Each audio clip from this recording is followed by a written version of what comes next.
Hello বন্ধুরা, তোমরা সবাই কেমন আছো? আমি কালকে গেছিলাম আমার মাসির বাড়ি ইছাপুর। আমরা নয়াটি স্টেশনে নয়াটি স্টেশনে আমরা দাঁড়িয়ে আছি ট্রেন ধরার জন্য। তারপরে একটু বসলাম এক জায়গায়, স্টেশনের একটা জায়গা দেখে, পাখা তলায় দেখে বসলাম। এই যে চলে এসেছি ইছাপুর স্টেশন, নেমে গেছি। এই আমার বাবাটা হাসছে, একই মারছে আমার সাথে। পিছনে রয়েছে আমার মা।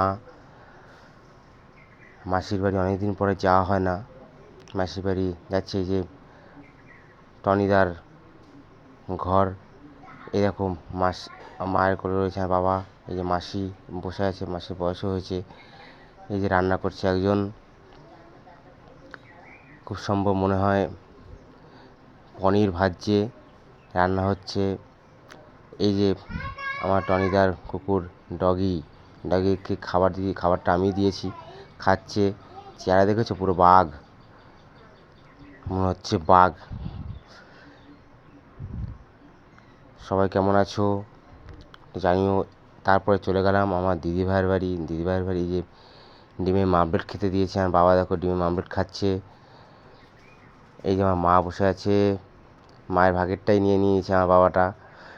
এই সবাই মিলে আমরা মামলেট খাচ্ছি। তারপরে এই যে আমার দিদিভাই চলে এসছে। ওরা সবাই মিলে কথা বলছে, কী বিষয়ে জানি না। এই তারপরে ব্যাক করার সময় ট্রেনে বসে আমরা ফিরছি। পাশে সুন্দরী বসে আছে, হাই তুলছে, ঘুম পাচ্ছে মনে হচ্ছে। এই যে আমরা নেমে গেলাম নয়াটি স্টেশন, আমরা বাড়ির দিকে যাচ্ছি। বাই। কেমন হলো ছোট্ট ব্লগটা? সবাই জানিও, লাইক, কমেন্ট করো, শেয়ার করো।